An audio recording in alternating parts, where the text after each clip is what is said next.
All right, guys, welcome back to another video. We're going to get straight into this one. This is going to be about continuations versus reversals, how you can tell the difference between the two in a live market conditions. And essentially what we're talking about is how do you know if something is a genuine break of structure and a change in sentiment versus a liquidity grab for a continuation.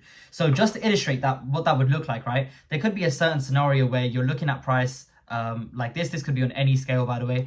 Price obviously comes and breaks below this low. Okay, you understand this. Let me just make that a bit cleaner. You understand this break below this low over here, right? Shouldn't really mark that one like that, but yeah.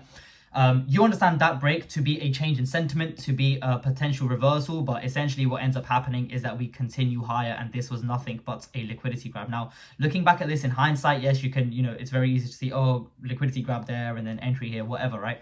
But to see this in live market conditions, it seems like a very difficult thing. Like, when people are new to this, they can't imagine themselves ever being able to see this in a live market condition. It's a very, very easy fix, guys. It's a very, very easy fix.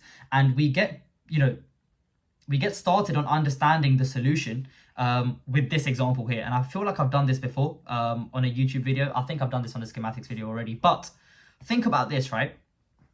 Essentially what we're asking ourselves in the whole topic of discussion here is if we look at this specific printing of price in isolation, right? And ask ourselves, is this likely to be the start of a reversal, aka a bearish break of structure? Or is this likely to be a grab of liquidity before bullish continuation? That's the question that is central to this entire discussion, right? Now, as I said before, if you answer the question here, right? If you say, yes, this is likely to be a reversal, or yes, this is likely to be a continuation, you are instantly wrong, okay? The fact that you are looking at this bit of price here and trying to figure out what it is simply by looking at this in isolation, that is where you are going wrong. The fix that I speak of is understanding where this specific printing of price is actually taking place. That is what answers if this is likely to be a bullish continuation or a bearish reversal. So let's speak about that. If, for example, we are below a major liquidity pool, this could be a daily high, weekly high, Asia high, anywhere where you do not want to be selling price, okay, and we get something like this, this is likely to be a grab of liquidity for bullish continuation because we have a local target, okay? We have a reason for price to accumulate here to reach this target, okay? On the flip side, if we've already purged that target, okay, and then we get something like this, then this is likely to be a potential bearish break of structure, and you can consider distros here. Now, you do not know which schematic is going to take place until after the fact, okay? 100%, you can never know for 100% if this is going to be a continuation or a reversal, but this is the very beginning of how you can begin to stack the odds in your favor. Okay, this is the beginning of it, understanding where a specific model is taking place. Also, the other thing that I wanna make clear, right? And this is a bit more intricate, and this might confuse some people. But one thing you need to understand is if you are in an area where, for example, you're looking for a reversal. Okay, so let's flip it now. Let's talk about the bullish side of things. Let's say you're looking for a bullish reversal. This is almost a separate topic, to be very honest, but I'll touch on it now. Typically speaking, and especially when you're starting your journey and you're starting to understand this way of trading and this way of looking at the markets, right? You would think, essentially, this break of structure, what is it actually telling us? Why does the break of structure allow us to consider buys, to consider reversals? It's because the break of structure ultimately is a sign of the market's intent, okay? That bullish break of structure is telling us that the market's intent is to go higher, okay? Now, as a result, we can understand that it's not the actual break of structure that's important. It's the fact that we can measure the market's intent, okay? And then with a little bit more finesse and a little bit more maturity and experience, you can understand that intent can be measured in multiple ways, okay? Intent can be measured through structure, through a break of structure and a change in sentiment, or through an engineering of liquidity.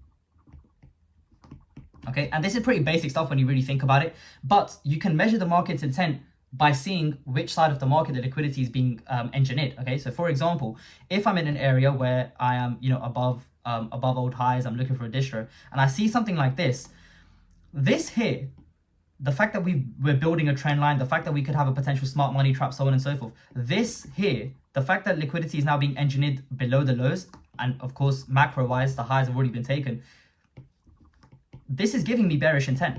There's no direct break of structure, but this is giving me bearish intent. That could be a green light to sell, depending on a bunch of other things. But yeah, I feel like I went slightly off topic there, but take it, it's a gem. But yeah, as far as continuations and reversals go, it is that easy. You just need to know where you are. You need to know if your specific schematic, okay, it's either going to be a continuation schematic or it's going to be a reversal schematic. You need to know which one of those is most likely in the specific area that you are interested in, okay? And as an extension, it's important to understand to only really look at price when it's in a high probability area, right? That's the other thing. If we understand that, okay, on a certain day, this could be a potential, hold on. If we understand that on a certain day, this could be a sell model, right? It's not because of what price has done in isolation, what you can see there. It's where this took place, okay? This exact same printing of price, okay, in a different area is actually going to be more likely a reaccumulation, okay? That's the other thing as well. When it comes to these continuations and reversal schematics, right? If we break up the schematics, so on the reversal side, we have accumulation and we have distro, right? And then on the continuation side, we have reaccumulation, of course, and then redistribution, right? If we illustrate these, and these are obviously very just crude depictions, it's always going to look a lot messier comparatively, on the live market conditions and actual candlesticks as opposed to just drawings. But let's look at an accumulation. We know that, to be fair, I should probably write these like this, because these are the pairings, okay?